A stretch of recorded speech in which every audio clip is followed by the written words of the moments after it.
नमस्कार, मैं हूं आचार्य संदीपन। आप देख रहे हैं मिडनाइट एक्सप्रेस। इस वक्त मैं उत्तर प्रदेश की राजधानी लखनऊ में मौजूद हूं। मेरे बराबर में बैठे कुमार सोवीर।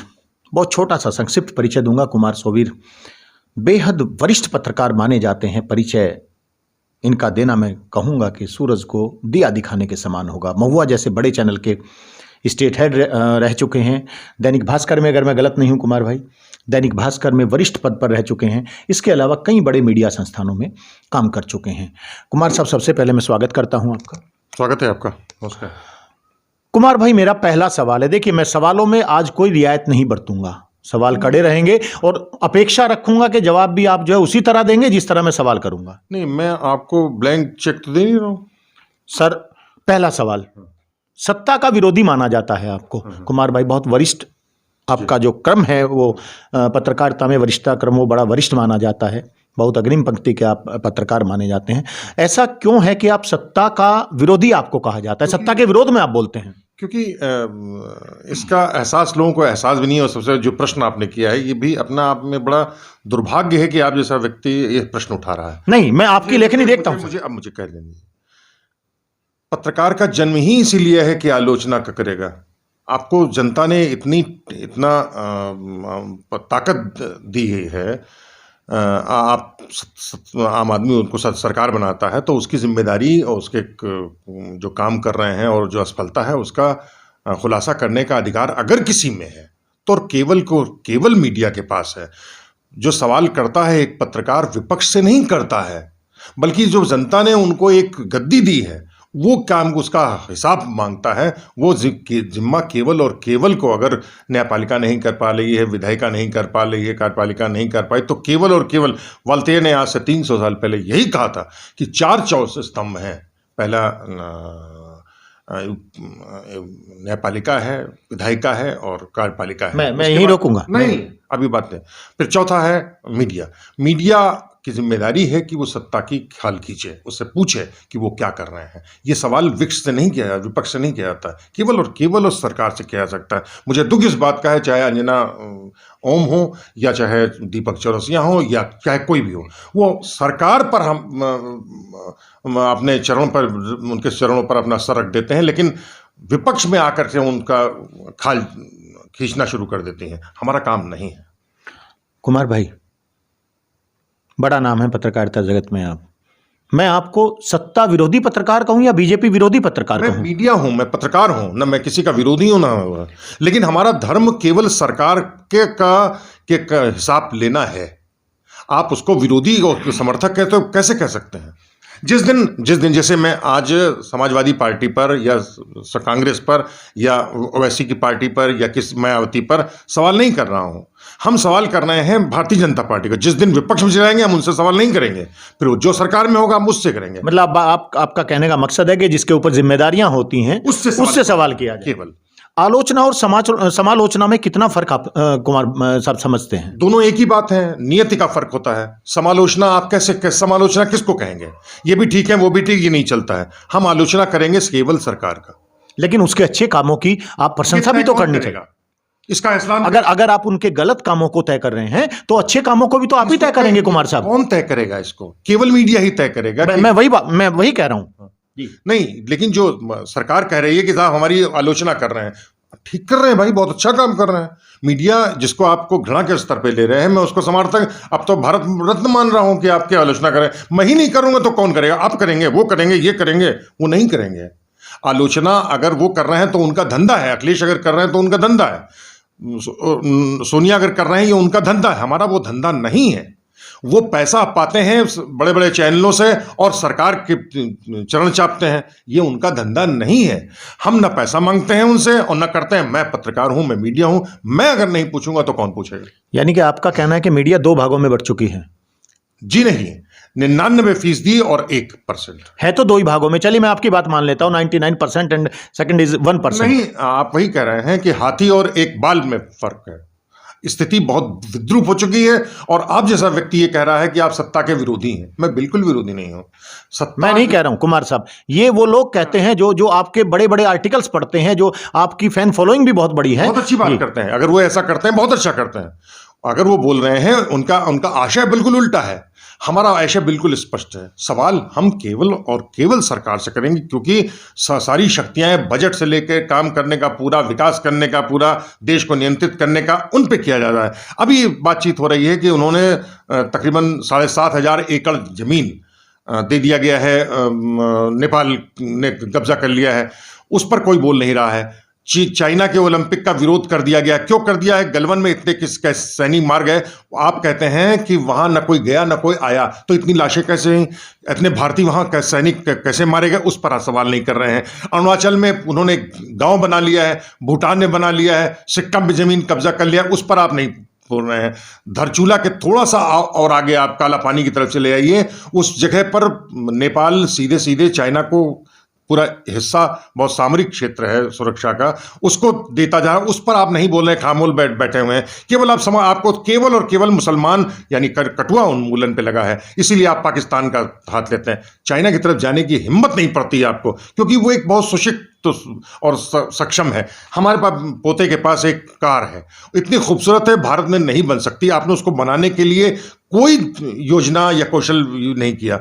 आप उन पर कर रहे हैं कि पाकिस्तान पे हमला करें। उन पे क्या करें? भिखमंगे हैं, उन पर सवाल करने का क्या मतलब है? सवाल आपसे पूछिए, आपने क्या किया? पीएम केयर्स क्या होता, आपने उसका हिसाब अब तक नहीं दिया। आप डिग्री है आपके पास है कि नहीं, उस पर बातचीत नहीं कर रहे हैं। आप बता रहे हैं कि साहब हम चाय बेचा करते हैं, उस चाय पे बेच रहे हैं जो स्टेशन ही एग्जिस्ट नहीं कर रहा है। किसको बेवकूफ बना रहे? सवाल हम आपसे करेंगे। कुमार साहब, अभी आपने कहा मुस्लिम उन्मूलन, सवाल मैंने कहा था कड़वे रहेंगे, और सवाल मैं आपके आंसर से निकाल रहा हूं। क्या आप जम्मू कश्मीर को भूल गए? किसको? जम्मू कश्मीर को। एक ये तथ्य है, ये इतिहास में दर्ज है कि जम्मू कश्मीर में क्या, मैं आपके मुंह से सुनना चाहूंगा, जम्मू कश्मीर में हुआ क्या था? आप बताइए क्या हुआ था? जम्मू आज कश्मीरी पंडितों की क्या स्थिति कुमार साहब? आप बताइए किन वजहों से हुआ? मैं आपसे जानना चाहूंगा। अराजकता की पराकाष्ठा कर दी थी उन्होंने, आपको एहसास नहीं है? नॉर्थ ईस्ट में तरफ जाइए, आप लेह लद्दाख में जाइए, धारचूला से तो वहां चला गया, धारचूला वहां चुमार का इलाका है लेह में, वहां से वहां आप घुस नहीं सकते क्योंकि परमिट की आवश्यकता है। किस लिए? क्योंकि वहां पर आप हस्तक्षेप न करें, वो जनजाति इलाका है। नॉर्थ ईस्ट में आप वहां नागरिकता नहीं ले सकते। अरुणाचल में बिना पास बनवाए हुए आप अंदर घुस नहीं सकते, मिलिट्री के अंदर घुस नहीं सकते। ये प्रसिद्ध इलाके हैं, वहां आपको रोका जाएगा, आपसे पूछा जाएगा, कोई रोका नहीं आपसे, लेकिन आपसे कहा जाएगा बिना अनुमति के आदमी नहीं जाइए।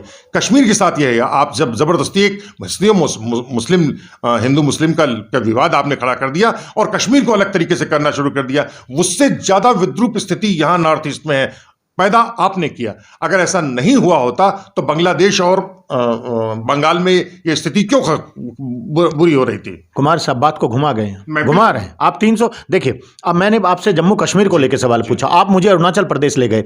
मैं आपसे जानना तो आप 370 हटाने का विरोध करते हैं? आप सुन नहीं सकते? नहीं, मैं बिल्कुल सर, आप 370 जो केंद्र सरकार ने जम्मू कश्मीर से हटाई है, आप उसका विरोध करते हैं? 370 केवल कश्मीर में नहीं है, मैं आपसे कह रहा हूं, ये केवल चुमार में, लेह में भी है, नॉर्थ ईस्ट में भी है, पूरा का पूरा नॉर्थ ईस्ट में आप जा नहीं सकते वहां पर। लेकिन पाकिस्तान जैसे कंट्री ने जो टेररिज्म फैला रखा है, वो तो पाकिस्तान से आपका प्रॉब्लम क्या है? केवल मुसलमान है। उससे ज्यादा बुरी इस बुद्धिप स्थिति आपके अरुणाचल में है, नेपाल में है, भूटान में, सिक्किम में, वहां नहीं कर पा रहे हैं आप। आपको बहुत छोटा सॉफ्ट टारगेट दिखाई पड़ रहा है पाकिस्तान, क्योंकि पहले कश्मीर को एक षड्यंत्र के तहत आपने झंडा फहराने के लिए बात की। ये उनका निजी अस्मिता का प्रश्न है। अगर विभिन्नता को आप नहीं समझेंगे, पूरे राष्ट्रीयता को, हमारे घर में छोटा बाबा से लेकर के हमारा छोटा पोता तक परिवार में रहता है, किसी के साथ कोई अन्याय नहीं किया जाना चाहिए। उसके वो छोटा बच्चा हमको थप्पड़ मार देता है, हम उसको थप्पड़ का जवाब देना शुरू कर देंगे, ये नहीं हो सकता है। लेकिन आप, इसका मतलब तो आप ये चाहते हैं कि डिप्लोमेटिक तरीके से सॉल्यूशन चाइना के साथ ना ढूंढा जाए, उस पे हिंदुस्तान हमला कर दे चाइना पे? किस पर? बिल्कुल नहीं करना चाहते हैं हम। आपने अपनी सेनाओं को दुरुस्त नहीं किया, आपको एहसास नहीं है कि पूरा ब्रिज बन रहा है पैगोंग झील पर, इस पर बात ही नहीं आप कह रहे हैं। अंतर्राष्ट्रीय मीडिया और बाकी चीजें तो आ रही है कि पैगोंग झील जो भारत के कब्जे में है। किसने कहा? फोटोज आ रहे हैं, वीडियोज आ रहे हैं। आपको पता है, वीडियोज आ रहे हैं वहां जो इंडियन सिटीजन है वो जाकर के वीडियो जारी कर रही है पैगोंग झील पर की चौड़ाई कितनी है। मैं आपसे जानना, मैं बता रहा हूं 145 किलोमीटर है जी। 145 किलोमीटर की चौड़ाई है खाली उस पर झील पर, जिसमें से 95 हिस्सा हमारे पास है, बारी उनके पास है। अंतर्राष्ट्रीय कानूनों के हिसाब से उस पूरे झील के क्षेत्र में कोई निर्माण नहीं किया जा सकता, बल्कि नहीं, वहां से 40 किलोमीटर नहीं किया जा सकता। जिसमें सामरिक क्षेत्र हो, निषिद्ध क्षेत्र, सामरिक क्षेत्र जो है, बिल्कुल वो सामरिक है, वहां नहीं कर सकते। वो वहां कॉलोनी बना रहे हैं, आप नहीं बोल रहे हैं। पैगांग के नाम पर वहां पर उस पर कोई डिस्कशन नहीं कर रहे हैं। वो ब्रिज बना रहा है एक, जैसे उसी पैगांग पे कर रहे हैं, उस पर नहीं बोल रहे हैं आप। आपको मुसलमान सबसे ज्यादा सॉफ्ट टारगेट दिखाई पड़ रहा है। मुझे आपसे जानना चाहता हूं, आपके जीवन में कितने मुसलमानों ने आपको धोखा दिया है? ये मैं सवाल समझता हूं डिप्लोमेटिक है। नहीं, डिप्लोमेट नहीं, बिल्कुल स्पष्ट बताइए। अपने परिवार में, अपने खानदान में कितने मुसलमानों से? आज नंबर मेरा है सवाल पूछने का। हाँ, नहीं, मेरा भी, मैं भी पत्रकार हूं, मुझे भी आपसे पूरे का अधिकार है। मैं आपसे जानना चाहता हूं कि आपसे कितने मुसलमानों ने उन्होंने आपको धोखा दिया है? अच्छा, आप चाय बेचने की बात अभी आपने की, पीएम के चाय बेचने की, फिर जी जी, चाय बेचने की बात की। क्या आपको पीएम नरेंद्र मोदी के चाय बेचने से दिक्कत है कुमार साहब? आपने बड़ा डिप्लोमेटिकली आपने हमारे सवाल को, नहीं, ये आपके सवाल का मैं दूंगा, फिर कभी जवाब दूंगा। आज मैं आपसे सवाल कर रहा हूं कुमार साहब। अपेक्षा मुझसे मत कीजिए कि नहीं, आप तो पीएम के चाय बेचने से आपको दिक्कत है कि बचपन में उन्होंने चाय बेची, आपका एग्जिस्ट ही नहीं करता वो नाम जिसकी वो बात कर रहे हैं? हाँ, तो क्या आप एक प्रधानमंत्री झूठ बोलेगा? तो ये तो देखिए, वो कहते हैं मैंने चाय बेची बचपन में, वही कह रहा है जी, वो कह रहा है ना। मैं आपसे जानना चाहता हूं, क्या आप उससे प्रधानमंत्री को सम्मान देंगे उसको? नहीं, चाय बेचने ना बेचने से अगर आप बात कर रहे हैं कि वो झूठ बोल रहे हैं, हमने बेचा है चाय कैसे बेची जाती है? हमने अपने बचपन से घर से जाकर के, मेरे पिताजी ने मारा, मैं चाय नहीं बेचा है, और होटलों में कपड़े धोया और रिक्शा चलाया है। उसका तेज और आवाज का दम मुझसे एक एक चीज क्रिस्टल क्लियर, एक एक घटनाएं मुझे याद है। कुमार साहब, आप बहुत, मैंने अभी कहा, अग्रिम पंक्ति के पत्रकार हैं, बहुत आपका नाम है। आप पीएम की डिग्री पर सवाल उठा रहे हैं, जबकि यूनिवर्सिटी जो है रिप्लाई कर चुकी है मांगने वालों को। नहीं कर सकती, यही आपसे सबसे बड़ा दुर्भाग्य इस बात का। वो अपने किसी भी डिग्री का इस्तेमाल नहीं किया, उन्होंने आज तक नहीं बताया। अमित शाह ने खाली एक बार कह दिया इनके पास ये कहेगी, ये है, वो कागज कहां है वो नहीं दिखाया गया। ये एक षड्यंत्र है, धोखा है, जिसको ना आप समझ पा रहे हैं ना पूरे बाकी। एक मेरा सवाल है, बीते दूसरी योजना है पीएम मोदी की, बीजेपी सरकार की, 2014 में बीजेपी सत्ता में आई केंद्र की, हिंदुस्तान के अंदर। क्या आप मानते हैं कि 2014 से देश की जो बॉर्डर की हम बात करें, अंतर्राष्ट्रीय स्तर की बात करें, स्थिति पहले से बेहतर हुई है देश हम की? कहीं नहीं, हम नर्क में पहुंच गए। आपको इस बात का बिल्कुल एहसास नहीं है, नॉर्थ ईस्ट आपके हाथ से जा रहा है। केवल भोजन को लेकर के असम और मिजोरम में जिस तरीके से पिछले 6 महीनों के दौरान हिंसक, हम बीफ की बात कर रहे हैं आप? बीफी वो उनका भोजन है, आपको लगता है बड़ा पवित्र है? लेकिन बीफ के देश की एक बहुत बड़े धर्म का, संप्रदाय का, एक सम्मान का, एक उनकी आस्था का भी तो निकाल के बाहर कीजिए। फिर उससे अपने रिश्ते क्यों करते हैं? क्योंकि आपकी 100 बार गरज होती है, उसको रखते हैं आप। मैं वही आपसे कह रहा हूं, सर्वभाव, धर्म, सद्भाव बहुत महत्वपूर्ण होता है। हर व्यक्ति, बच्चा, मैंने आपसे उदाहरण दिया, आपने सुना नहीं, वो मुझे थप्पड़ मारता है, जूता से मारता है, हम उसको सहज तरीके से मारते हैं, क्योंकि उसकी मनोस्थिति अलग है, इनकी मनोस्थिति अलग है। मुसलमान ऐसे धोता है, आप ऐसे मुंह देते हैं, इनका अलग अलग है। उसका एक दूसरे का हम सम्मान नहीं करेंगे तो वो गर्त में चले जाएंगे। और आपको बता दूं, आपके काइंड इंफॉर्मेशन, मोदी जी और भारतीय जनता पार्टी ने यही स्थिति पैदा कर दी है कि इस देश में अब केवल हिंदू रहेगा। और आपको बहुत अच्छी पता है, आपको एहसास इस बात का बिल्कुल नहीं है कि एक सगोत्र विवाह तक अनुमति नहीं देता दुनिया की किसी दुनिया में। और आप केवल एक ही गोत्र के व्यक्ति को खड़ा करना चाहते हैं, उस हिंदू को करना चाहते हैं जो अपने में जातियों का एक इतना विद्रूप तांडव है। यह ब्राह्मण सब और शूद्र पे झगड़ा होता है, ठाकुर बनिया के में होता है। आपको शायद एहसास नहीं है कि उपाध्याय जो ऐसे ब्राह्मण हैं उनको कहा जाता है ऊंट उपाध्याय ऊसर, इनके ब्रह्मा दूसर। एक जाति का एक वो छोटा सा हिस्सा जो अपने ही चीजों को हे मानता है। सफाई कर्मचारी वाले को आप घृणा के तौर पर मानते हैं, कभी एक साथ नहीं हो सकते। अगर दूसरे लोग साथ होकर के बातचीत नहीं करेंगे तो जीवन करते में ले जाएंगे। और आपकी जानकारी बता दूं, देश में स्थिति वहां तक पहुंच गई है। कुमार साहब, मुस्लिम आपने 2-3 बार यूज किया है, मुस्लिम शब्द, उसी से संबंधित मैं सवाल करता हूं आपसे। आजादी के वक्त देश में मुस्लिम संप्रदाय की क्या परसेंटेज थी? देखिए आप सवाल को घुमाते हैं। प्रश्न का मोटिव क्या बताइए? मेरा मोटिव यह है कि क्या बढ़ती हुई एक संप्रदाय विशेष की परसेंटेज क्या देश में धार्मिक या जातिगत असंतुलन पैदा नहीं कर रहा है? क्यों कर रहा है? आप कह रहे लव उसकी बात करते हैं, आपके आडवाणी की पोती मुसलमान से शादी कर रही है, आपको तो ऐसा नहीं लग रहा है क्या? उस पर बोलिए ना, सबसे पहले हमला कीजिए। मुख्तार ऐसा ने शादी क्यों कर ली? मुजफ्फर अली ने उस पर शादी कर ली, उनके साथ सम्मान सरकार में क्यों हो रहा है? बात इस पर बातचीत कीजिए। भागवत की पोती ने कैसे शादी किया मुसलमान से? आप तथ्यपरक बातें कर रहे हैं। आप 100% बता रहा हूं आपको, मैं आपको 100% बता रहा हूं। आडवाणी की पोती ने शादी कर ली, भागवत जो आरएसएस के लगे उन्होंने कर लिया, वो नहीं कर पाए। किस मुसलमान पे आप बातचीत कर रहे हैं? पाकिस्तान में जब आजाद हुआ था पाकिस्तान और भारत, क्या परसेंटेज हिंदुओं का था और भारत में क्या परसेंटेज मुस्लिमों का था? आप ये इन सवालों से पीछे क्यों हटते हैं? जनसंख्या का अधिकारी नहीं हूं, आप मुझसे क्या अपेक्षा? लेकिन सर, बात तो सही है, जनसंख्या आपने तोड़ी, हमने नहीं की। तोड़वाया उसने मुसलमानों ने और जो हिंदू महासभा ने, लीग ने, उन्होंने किया, हमने नहीं किया, महात्मा गांधी ने नहीं किया, नेहरू जी ने नहीं किया। वो हमेशा इस बात को जोड़ देते रहे कि इसको एक साथ रहना चाहिए। उन जिन्ना उधर चले गए, उन्होंने चले गए, ऐसी की तैसी आपने अब कर दी। सवाल हमसे कर रहे हैं, ये हम नहीं कर पाएंगे। सर मुस्लिम, मैं बात सवाल करूंगा अभी। शरीयत, एक देश एक संविधान होना चाहिए, शरीयत में 4 शादियां करने की छूट है सर। तो आप नहीं, तो फिर आप कहां, आप निष्पक्ष बात कहां कर रहे हैं? आप निष्पक्ष आंसर कहां कर? आप शरीयत की बात कर रहे हैं, उपनयन जो होता है ना उसको बंद कीजिए। विवाह मैं बात कर रहा हूं शादियों की सर। यहाँ दूसरी शादी करते ही हिंदू धर्म में जेल भेज दिया जाता है। वहां 4 शादियां, दूसरे, ये उनके धर्म का इंजीन। सर मैनपुरी का अभी एक वीडियो वायरल हुआ, 19 बच्चे रफीक मियां के हैं सर। वो कह रहे हैं अल्लाह की देन है, लेकिन घर का मामला है, लेकिन पालन पोषण की जिम्मेदारी सरकार की है। पहले उसी ने बाहर क्यों दिया आपने उनको? आप क्या मजाक कर रहे हैं? आप संदीपन जी, आप बहुत पढ़े लिखे व्यक्ति हैं। हमारे घर में हमारी बच्ची और पति पत्नी के बीच में क्या झगड़ा हो रहा है, इससे हमसे क्या मतलब भाई? ये परिवार अलग हो चुका है भाई। अच्छा, एक आप सुनिए, ये उनके वो 4 शादी कर रहे हैं, 18 कर रहे हैं, this is not my job. अब वो एक नागरिक के तौर पर उनका व्यवहार है, उस पर बातचीत कीजिए। उनके घर में आलू की सब्जी बन रही है, अब परवल बनती है, उनके मांस बन रहा है, वो घृणित है, वो घिनौना है। इस पर चर्चा करने का मतलब क्या है? ये केवल हिंदू और मुसलमान को झगड़ाने की बात आप कर रहे हैं। और बताऊं, ये बहुत बहुत दुखद हो जाएगा, आपका ये बयान भी बहुत ही घृणित होगा इतिहास में। चलिए, मैं थोड़ा सा सब्जेक्ट को बदलता हूं। अभी अखिलेश यादव का एक वीडियो जारी हुआ जिसमें महिला पत्रकार को कह रहे हैं, आप शायद अभी नई नई इस फील्ड में आई हैं, बहुत सारे पत्रकार जानते हैं, हमने यश भारती दिया है, 50,000 रुपया मिलेगा अगर आप 100 पत्रकारों की हम लिस्ट बना रहे हैं। क्या अंजना ने कहा? हाँ, तो अखिलेश यादव पूर्व सीएम हैं, बहुत पढ़े लिखे नेता माने जाते हैं। इस विचार का, इस बातों का क्या मतलब निकलता है कि वो मीडिया को खरीदा? बहुत, ये ठीक उसी तरीके से है कि जब एक आदमी बिना डिग्री के प्रधानमंत्री बन जाएगा तो 1-2 कौड़ी के लोग जो बड़े पदों में पहुंच करके, और अमेरिका में रीता दुबे ने जिस तरह उनको अपने कमरे से निकाला है, वो आकर के अखिलेश जैसे व्यक्ति पर बातचीत करेंगे।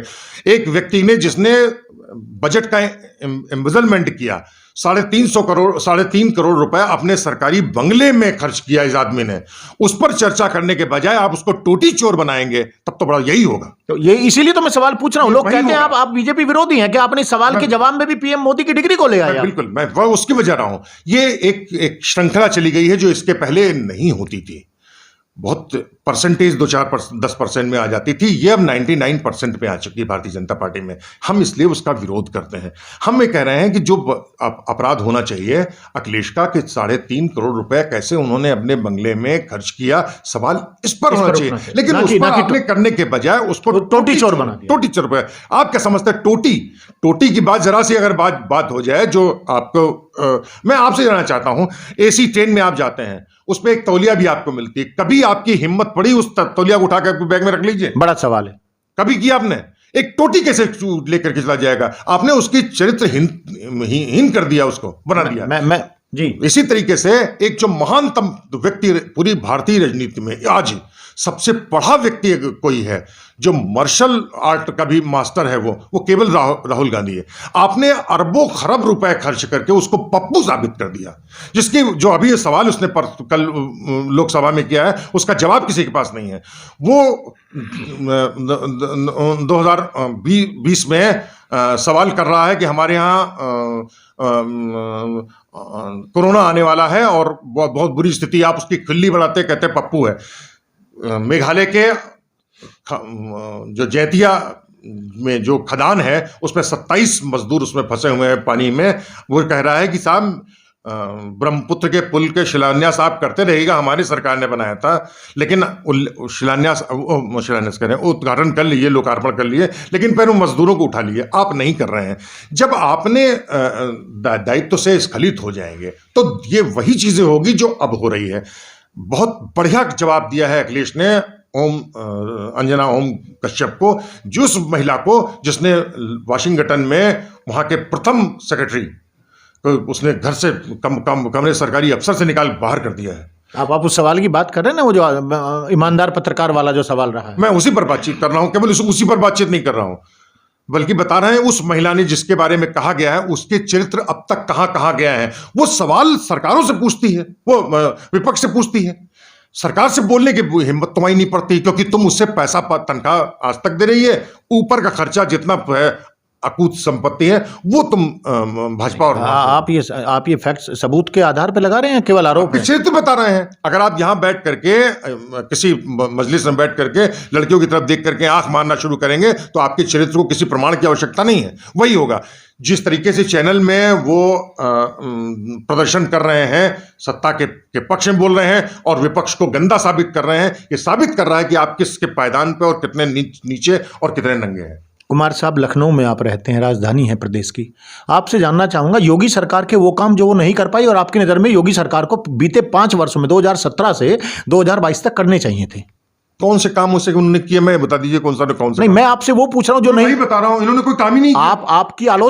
आपकी आलोचनात्मक आपके जो आंसर्स हैं, रिप्लाई हैं, जवाब हैं, मैं उन्हीं को आधार बना करके आपसे पूछ रहा हूं कि आपकी नजरों में योगी सरकार को जो कार्य करने चाहिए थे और वो उन्होंने नहीं किए, मैं वो काम मुझे बताएं। मैं अगर उन्होंने क्या किया है वो मैं आपको दावे के साथ कहता हूं। क्या मुख्तार अंसारी को जेल में डाला उन्होंने गलत किया? नहीं, फिर जाति के तौर पर लिया। मैं फिर अगर मुख्तार अंसारी के बजाय वो कोई नहीं, आप देखिए धनंजय सिंह जौनपुर में मौजूद हैं और कप्तान के सामने, घर के ठीक सामने वो क्रिकेट खेल रहा है, जबकि वो फरार है। 50,000 रुपए का इनामी है और 1 साल हो चुका है उसको फरारी होते हुए, फरार है बिल्कुल। उस पर कोई कार्रवाई नहीं कर रहे हैं आप।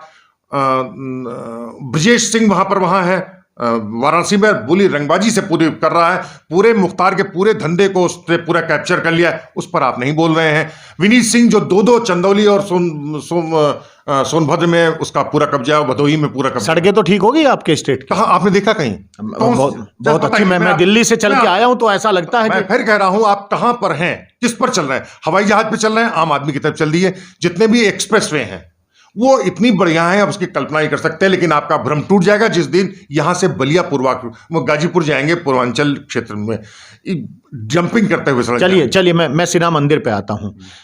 सनातन धर्म, हिंदू धर्म की आस्था का प्रतीक है श्री राम मंदिर मुद्दा। क्या आप एक्सपेक्ट करते हैं कि बाबर का जन्म हुआ होगा अयोध्या के अंदर? ये प्रश्न अपने से पूछ लिए, ये हिंदू धर्म का है, सनातन का है या कर्मकांडियों? कहीं ना कहीं जुड़े हैं आपस में। अगर मैं गहराई में भी जाऊं तो अलग चीजें हैं, बिल्कुल अलग। तो क्या श्री राम का मंदिर नहीं बनना चाहिए अयोध्या में? पहले अयोध्या में श्री राम का मंदिर? सर यस और नो जवाब दे दीजिए। पहले अपने प्रश्न का जवाब देख लीजिए, आपने जो प्रश्न किया है। चलिए मैं बात करता हूं सनातन की बात। देखिए सर, नाथ संप्रदाय का रामचंद्र से कोई लेना देना नहीं है, हिंदुत्व से कोई लेना देना नहीं है, सनातन धर्म से उनसे कोई। तो जो लाखों करोड़ों लोग जो श्रद्धा से जुड़े हैं, मैं यही कह रहा हूं, आपने एक पूरे जनमानस को, हिंदुत्व भारतीय जनमानस को आपने एक हिंदू की तरीके से ट्रीट करना, उसका भेड़ बना दिया। इसके लिए जिम्मेदार वो है, मैं उनका निंदा। क्या अयोध्या में बाबर को एक्सेप्ट किया जा सकता है? क्यों नहीं हो सकता? क्या मथुरा में किया जा सकता है किसी मुगल शासक को? क्या वाराणसी में किया जा सकता है? आप जिसको चाहेंगे वही करते रहेंगे, ये तो नहीं होगा।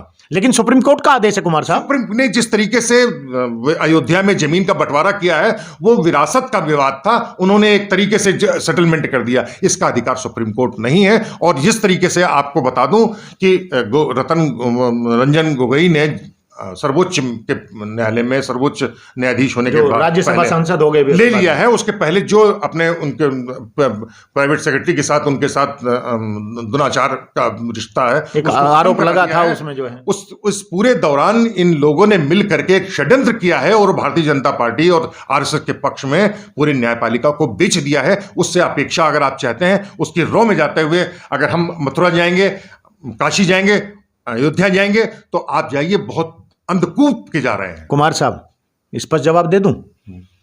जहां जहां मुस्लिम आबादी बहुत ज्यादा संख्या में है, वहां की हालात आप देख लीजिए एक बार जाके। बहुत स्पष्ट कर रहा हूं। अब मैं चूंकि बात आती है कि आजादी के समय, डाइवर्जन के समय, डिवीजन के वक्त पाकिस्तान और भारत की पॉपुलेशन के आधार पर संख्यात्मक अगर हम बात करें तो परसेंटेज क्या वहां हिंदुओं का था, यहां क्या मुस्लिमों का था, और वहां कितना बड़ा चेंज आ गया, वहां कितना प्रतिशत रह गया है और यहां कितना प्रतिशत हो गया है। और जहां जहां बहुत स्पष्ट सर आपसे कह रहा हूं मैं, जहां जहां आज जो है बहुतायत में है, वहां के हालात आप देख लीजिए क्या हो रहा है। आप कैराना देख लीजिए, उत्तर प्रदेश का कैराना देख लीजिए सर। आप बोल चुके, अब बोलूं? जी। मैं जिसको भारतीय जन समुदाय के तौर पे देख रहा हूँ, उसकी जनता को एक भारतीय नागरिक के तौर पे देख रहा हूँ, उसको आप हिंदू और मुसलमान की तरह देख रहे हैं। नहीं, आप अपने तरीके से सोचिए, मैं अपने तरीके से। लेकिन सर क्राइम बढ़ रहा है, उसको तो आप देखेंगे। आपने मुसलमानों के लिए किया क्या? आपने दलितों के लिए किया? आज भी मेरे पास एक फोटो है, रुकिएगा एक सेकंड में खाली दिखाता हूं आपको। वो आदमी मेले के गड्ढे में खड़ा हुआ है, बनारस में खड़ा हुआ है। ये कब का फोटो बता? ये कल की फोटो है, व्हाट्सएप ट्विटर में। एक बात कहूं सर, ट्विटर पे एक बात कहूं, बहुत बड़ा बदलाव आया है दलितों की स्थिति में। देखिए, एक कहीं अगर कोई घटना है या एक कहीं कोई, मैं कहूंगा कि इस तरह का मामला सामने आया है, तो उसमें सुधार की जरूरत है, मैं भी कहता हूं। लेकिन ये तो नहीं कहा जा सकता ना कि कुछ नहीं हुआ है। बिल्कुल सही कह रहे हैं। मैं उसका जवाब देते खाली आपके बात कहना चाहता हूँ कि जब आप जाते हैं किसी नाई के पास जाते हैं, किसी व्यक्ति जाते हैं, तो ये था, मेरे साथ हुआ था। एक अधिकारी के पास में बातचीत गया था, तो मैंने उससे कहा था कि ऐसा होगा, बोले ऐसा नहीं होता, वैसा होता है, और हो गया, एक गलती हो गई थी। हमने कहा ठीक है, आपने मान लिया है। आपके सर से एक बाल टूट रहा है, आपके लिए बहुत कोई दिक्कत नहीं रहा होता है, एक ही बाल तो है, थोड़ा गुच्छा आता है तो कोई बात नहीं होता है, लेकिन आपको एहसास नहीं होता है कि आपकी इस लापरवाही से आदमी गंजा होता जा रहा है। इसका एहसास आपको नहीं है। छोटी छोटी गलतियां जो आपको दिखाई पड़ रही हैं, उसको आपने तूल दे दिया है और पूरे देश को नंगा कर दिया है। जो आप अपने विश्व गुरु के तौर पे देख रहे हैं, अब हिंदू मुसलमान का झगड़ा कर रहे हैं। आपके पास हमारा योगी मंत्र नहीं बोल पा रहा है, और आप उसको अपने आप विश्व गुरु मानने को तैयार हैं। जो मोदी ठीक से बोल नहीं पा रहा, टेलीप्रॉम्प्टर पे बोल करके उस पे नानी अभी मामला एक आया टेलीप्रॉम्प्टर, वो आप अपने समझते हैं कि उसके लिए विश्व गुरु होता तो ऐसा गुरु आपके लिए महत्वपूर्ण होगा। मैं उसके लिए बड़े निंदा के तौर पे देखता हूं। कुमार साहब, पॉलिटिकल सवाल मेरा एक है, अभी किसान आंदोलन हुआ, इसका कितना प्रभाव मानते हैं? क्या ये वास्तव में किसानों के हित को लेकर के किया गया आंदोलन था? ठीक बात। आज से तकरीबन 80 साल पहले आम्बेडकर जी ने एक किताब लिखी थी, जिसका हिंदी में अनुवाद है वसंत मोहन का, आम्बेडकर के भाषणों का है। उसमें भारत की छोटी जोत की बात है, जिस पर लैंड होल्डिंग है, उस पर बातचीत करें। आज स्थिति ये है, आपको उत्तर प्रदेश में पूर्वांचल की तरफ से ले आइए, यहाँ पर जब अधिग्रहण होता है तो यहाँ के लोग खुश हो जाते हैं। पंजाब और हरियाणा में या पश्चिम में लोग उसका विरोध करते हैं। उसकी वजह है ना, उनके पास होल्डिंग है, इनके पास होल्डिंग नहीं है। यहाँ बैठ के केवल हमारे बच्चे पैदा किए जाते हैं पूर्वांचल में और बिहार में, वहाँ पर ये काम नहीं होता। वो पूरा घर मिल करके जश्न मनाता है और खेत पर पूरा परिश्रम करता है। हमारे यहाँ बटाई पे जमीन दी जाती कि उस पर खाने का नहीं होता है।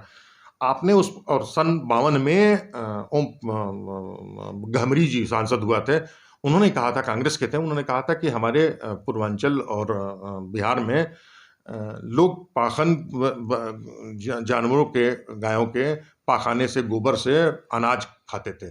उस पर कहा गया था आयोग बनेगा। उसका क्या हुआ क्या नहीं अलग बात, लेकिन आज भी ये स्थिति मौजूद है। पंजाब और हरियाणा का आदमी आपसे 5-10 किलो अनाज नहीं लेता है, आप यहाँ क्यों दिला रहे हैं? ये शर्म आपको नहीं आती कि 50 साल पहले जब पंत यूनिवर्सिटी बनी या पूसा इंस्टीट्यूट बना, उस समय भूख के खिलाफ एक जिहाद था, इंदिरा गांधी ने कहा था गरीबी हटाओ। आज उसको लेके हम गर्व के तरीके दिखा रहे हैं कि हमने उनको इतना अनाज दिया है। ये अगर आपका विकास है, बड़ा दुर्भाग्यपूर्ण है, पहली बात। दूसरी बात, हम किसान किसको मानेंगे? जो खुद जोत रहा है या दूसरे को बटाई के तौर पर दे रहा है या पलायन कर रहा है? पूर्वांचल या पूरा बिहार का मध्य से लेकर के बुंदेल, इधर से पूरे लोग अपना खेती नहीं कर रहे हैं, मजबूरी में कर रहे हैं। उनके पास जो बच रहा है वो आपको दे रहे हैं। इस पूरे देश में अगर कोई भोजन दे रहा है तो पंजाब और हरियाणा और पश्चिम उत्तर प्रदेश, थोड़ा मध्य प्रदेश का हिस्सा, कुछ महाराष्ट्र का हिस्सा वो दे रहा है, उसे पूरा देश खा रहा है। आपने उनके बारे में जो खा रहा है, ठीक से खा रहा है, तो उसको कह रहे हैं साहब कि ये एसी रहने में कि आपका उंजना में यही सवाल किया है टकैत से कि आप क्या जना ओम कश्यप से आपको कोई वैचारिक मतभेद है कुमार साहब? आप मेरे प्रश्न को आप किसी व्यक्ति से कैसे जोड़ते हैं? सर प्लीज भी कंटिन्यू। नहीं, आप कैसे कर सकते हैं? आप बार बार एक ही बात कहते हैं। मैंने तो एक बार भी नहीं कहा आपसे।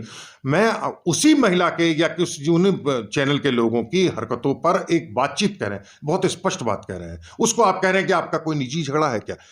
अगर नहीं है तो, अगर नहीं भी है तो भी क्या बुरा है, और अगर है तो भी क्या बुरा है। हम अपना सवाल उठाना बंद कर दें आपसे क्या? आप पंजाब और हरियाणा की बात कर रहे थे, लेकिन पहले हमने ये प्रश्न किया, उस पर आप निर्भर नहीं कर रहे हैं। तो आप चाहते हैं जो आप बोल रहे हैं वो मैं बोलूं? नहीं आप प्लीज आगे बढ़िए, हाँ। प्लीज आगे बढ़िए।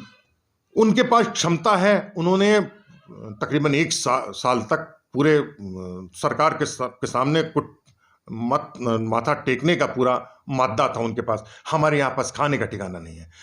उन्होंने एक दिशा दी है कि आंदोलन ऐसा भी हो सकता है, इनके पास उस बारे में सोचने का नहीं है। आप, उनके पास योद्धक ताकत है, इनके पास नहीं है। आप चाहते हैं कि उसी तरीके के जो पूर्वांचल के किसान हैं उसी तरीके से रहें, फटे हुए कपड़े रहें, उनके पास न खाने को है न गाड़ी हो, क्योंकि आप उनको दिखाना चाहते हैं वहां पर। उस जो मेहनत कर रहा है उसको आप हे साबित कर रहे हैं, जो नहीं कर रहा है या बहुत बुरी स्थिति में है उसको आप बड़ा महान के तौर पर दिखाना चाहते हैं। ये नजरिया बहुत दुर्भाग्यपूर्ण है और बहुत बड़ा सर्वनाशी है।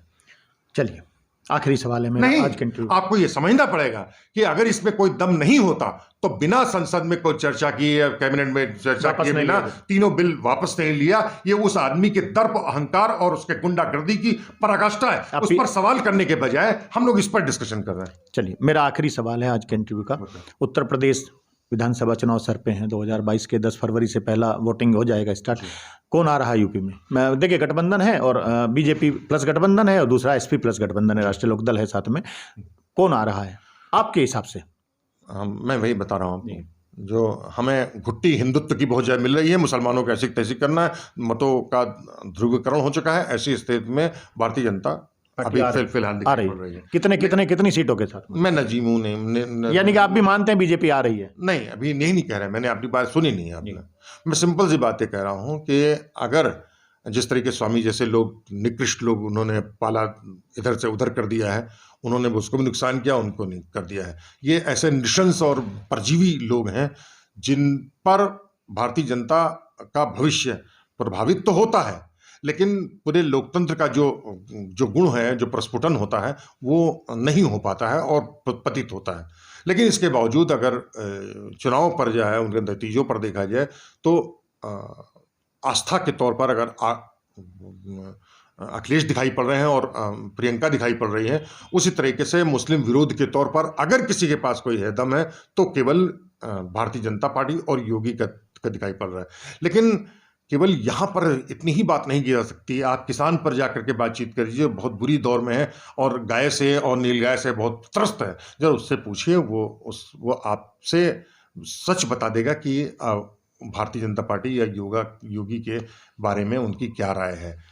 हम अभी समय है, और जिस दिन भी हम फील्ड पर फुल फ्लैश वहाँ पर पहुँच गए तो हम उस दिन हम ये भी बता देंगे कि हमें क्या स्थिति होने वाली है। इसके बावजूद मैं बता दूं, मैं भविष्यवक्ता नहीं हूँ, नजीमू नहीं हूँ, नमूजी नहीं हूँ। मैं केवल इतना आकलन कर सकता हूँ बटलोई देख करके कि चावल पक रहा है, नहीं पक रहा है, किसका पक रहा है, किसका नहीं हो रहा है, लेकिन कितना पक रहा है ये नहीं बता। मिडनाइट एक्सप्रेस से बात करने के लिए कुमार साहब बहुत बहुत धन्यवाद। तो आपने देखा, ये थे हमारे साथ वरिष्ठ पत्रकार, लखनऊ में रहते हैं, कुमार सोवीर। बहुत सारे हमने सवाल किए, कड़क सवाल रहे हमारे। हमने आपसे आरंभ में ही कहा था कि सवाल हमारे कड़क होंगे, इंटरव्यू हमारा कड़क होगा। मैं आचार्य संदीपन, मिडनाइट एक्सप्रेस के लिए, लखनऊ, उत्तर प्रदेश।